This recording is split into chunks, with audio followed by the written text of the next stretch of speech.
Hola chicos, ¿cómo están? Vamos a trabajar hoy las medidas de dispersión. Entre las medidas de dispersión que vamos a trabajar tenemos el rango, la desviación media, la varianza y la desviación estándar. Las medidas de dispersión son valores que indican qué tan juntos o qué tan separados están los datos. Tenemos un ejemplo gráfico donde tenemos diferentes datos de desviación estándar y nos permiten ver, esta línea amarilla es la media. Podemos comparar con respecto a la media cómo están los datos. En el primer caso tenemos una desviación de 5, los datos están un poco separados. Cuando analizamos la campana gaussiana tenemos una base grande y una altura pequeña. El siguiente es una desviación de 1,55, los datos están un poco más cercanos y la base de la campana gaussiana está más reducida y está subiendo la altura. Finalmente, tenemos unos datos con una desviación muy pequeña, quiere decir que los datos están casi sobre la línea amarilla, están muy cercanos y así mismo se está comportando la campana gaussiana. Tenemos una base muy pequeña y una altura bastante grande. Vamos a mirar ahora la primera medida, que es el rango. En el rango, lo que queremos ver es todos los posibles valores de dónde están los valores que pudo tomar la variable. Tenemos estos datos y el primer dato está en 3 y el último dato está en 9. Los podemos ordenar de menor a mayor para poder tener una mejor visibilidad de los datos. Y tenemos acá que el último dato, el último dato es 9 y el menor dato es 3. El rango será la diferencia entre esos dos y en este caso es 6. Vamos a mirar ahora para datos agrupados. En los datos agrupados, recuerden chicos que he construido los límites inferiores y los límites superiores. Considero el límite menor de todo mi cuadro y el último superior de todo mi cuadro. El límite inferior del cuadro es 55 y el último límite es 94. El rango será la diferencia entre esos dos datos, entre 94 y 55, el rango será 39. Continuamos viendo la desviación media. La desviación media es la desviación que tienen los datos con respecto a la media aritmética o el promedio que llamamos. Vamos a encontrar un ejemplo que me pide que encuentre la desviación media que tienen los datos que me representan las horas de sueño que tienen 7 personas. Para los datos sin agrupar vamos a considerar a XY como los datos sin agrupar. Esto en datos agrupados es otra cosa, pero lo vamos a tener en cuenta así. Entonces tendremos a XY menos el promedio dividido en el número de datos. Pero tengo que hacer una sumatoria de todos de esta diferencia de datos. Lo primero que necesito y que no tengo de estos datos es el promedio, por lo tanto voy a determinar el promedio. Recuerden que el promedio es la sumatoria de los datos dividido en el número de datos y me da 8. Como ya tengo el promedio, sé que es 8, entonces ahora hago una diferencia de cada uno de estos datos con el promedio, que es 8. Aquí estoy representando cada una de las restas, pero observen que tienen unos valores absolutos. Quiere decir que en este segundo caso, cuando yo hago 5 menos 8, eso me da menos 3. En realidad voy a reportar un 3, porque me están pidiendo valores absolutos. Hago la sumatoria de esto que me da 6. 6 dividido en 7 me da 0,85. Quiere decir que los datos están muy cerca del promedio, de la media. Y de esta manera puedo obtener la media de datos sin agrupar. Ahora si quiero encontrar la desviación media de datos agrupados, utilizo esta fórmula que me dice, mire, haga una sumatoria entre el XY de cada uno de las clases menos el promedio de los datos y eso multiplíquelo por FI. En esta tabla están cada uno de los pasos que hemos hecho y aquí también están explicados. Lo primero que necesitamos encontrar es el promedio. Recuerden chicos cómo obtienen ustedes el promedio.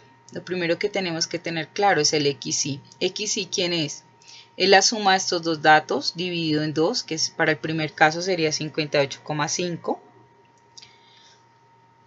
pero para obtener el promedio yo multiplico este XY por 5 y eso me daría 292 y así hago todas. Encuentro los promedios, multiplico y finalmente tengo una sumatoria que me da 2868. Ese 2868 lo divido en el número de datos que es 40 y me da que el promedio es 71,7. Cuando tengo el promedio hago algo similar a lo que hice ahorita. Resto XY y le resto el promedio de todos los datos. XY es un promedio de cada una de las clases, entonces hago 58,5 menos 71,7 que es el promedio y así continúo con todos mis datos hasta llegar al último que es 90,15 menos 71,7 y así obtengo cada uno de mis datos. ¿Qué me pide ahora el ejercicio para llegar a esta fórmula completa? Me dice, mire, cuando ya haya restado XY con el promedio, ahora multiplíquelo por FI. Entonces cojo 13,2 multiplicado por 5, 5,2 multiplicado por 15, lo tengo explicado acá, 13,2. Así hasta que lleguemos al último dato que es 18,8 multiplicado por 3. 18,8 multiplicado por 3, aquí te da 66, que es el que aparece acá. Todos los datos hasta llegar hasta 56,4, que es el último dato. Cuando ya tienes la sumatoria, eso te dio, esto lo sumas hacia abajo, 66, lo vas sumando y eso te da 288. 288 lo divides en el total de datos que son 40 y eso te da 7,2. Quiere decir que los datos no son muy cercanos. Continuamos con la varianza.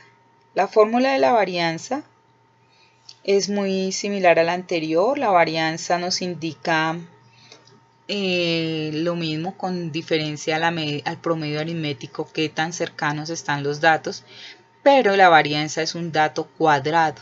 Por lo tanto, aquí está en cuadrado y aquí también está al cuadrado.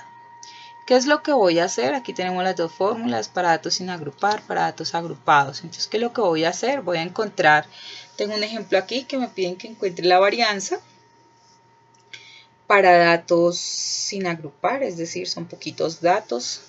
Y me piden que encuentre la varianza, al igual que en el proceso pasado, lo primero que voy a tener claro es el promedio, la media. Recuerden que es lo mismo que el promedio, ya tengo la media o promedio. Y hago la diferencia, pero lo que me cambia para este paso es que va al cuadrado. Al cuadrado, todos los datos van al cuadrado. Entonces 9 menos 8, 1 al cuadrado 1. 5 menos 8, 3 al cuadrado 9. 0 menos 0, 0. Y así hacemos una sumatoria. Esto nos da 12. Pero hay otra característica. Me dice n menos 1. Tenía 7 menos 1 me da 6. 12 dividido en 6 me da 2. Tenemos una varianza de 2. Si quiero llegar a la desviación estándar es un paso muy sencillo. Simplemente saco raíz a los dos lados, raíz cuadrada. Entonces aquí tendría que sacar la raíz cuadrada de 2, que eso es 1,4. Esa sería mi desviación estándar. Los datos no están tan lejos, están más bien cercanos. Vamos ahora para un ejemplo de datos agrupados. Ya traíamos nuestra tabla hasta este paso. Habíamos hecho XY menos X, pero ahora vamos a elevar esta diferencia, la vamos a elevar al cuadrado. ¿Cómo lo haces tú? Si estás trabajando en Excel, puedes buscar en Excel la fórmula que aquí al lado donde está la sumatoria, buscas elevar al cuadrado. Y si no, simplemente coges con la calculadora y haces 13,2 multiplicado por 13,2 y eso le va a dar 174. 5,2 por 5,2 y le va a dar 27. 2,8 por 2,8 le da 33,6 y así haces todos. Cuando ya has terminado eso, ahora lo vas a multiplicar por FI. Al multiplicarlo por aquí, esta explicación que hay de este lado es el cálculo del primer dato. O sea, cuando ya hiciste la diferencia, tenemos la multiplicación aquí por el primer FI. El primer FI es 13,2. Entonces tenemos 174,24 elevado al cuadrado por 13,2. Eso me va a dar 174,24, que es el dato que aparece acá. Y ahora, perdón, tengo acá la diferencia, esta es la diferencia, 174,24 multiplicado por el FI, que es 5, y eso me va a dar 871,2. Ahora 27,04 multiplicado por FI me va a dar 15. Y así continúo con todos. 33,6 por 12, 94. 54 por 5, 26,4 por 3. Hago una sumatoria de todos estos datos. Esa sumatoria me da 3014,4. ¿Cómo encuentras tú esa sumatoria? Si estás en Excel, le dices acá sumatoria, y si no, sumas en la calculadora estos daticos y lo divides en n-1. Teníamos 40 datos, le restas 1, es decir que serían 39. Eso te va a dar una varianza de 77,24. Al igual que en el caso pasado, si yo necesito encontrar la desviación estándar, simplemente como la varianza es una operación al cuadrado, la desviación estándar es sacarle la raíz cuadrada a ese dato que ya tenemos. Entonces teníamos que era 77,29, le sacamos la raíz cuadrada a 77,29 y eso me da 8,79. Esta es la varianza. Si asociamos esto con el gráfico que teníamos, nos damos cuenta de que los datos están bastante alejados. Y es lo que hemos estado viendo en todos esos ejercicios que hicimos ahí, paso a paso. No me resta nada más decirles, chicos, que los extraño, que terminen sus guías, que si tienen dudas, por favor me escriben. Y ánimo, esta pandemia pasará pronto.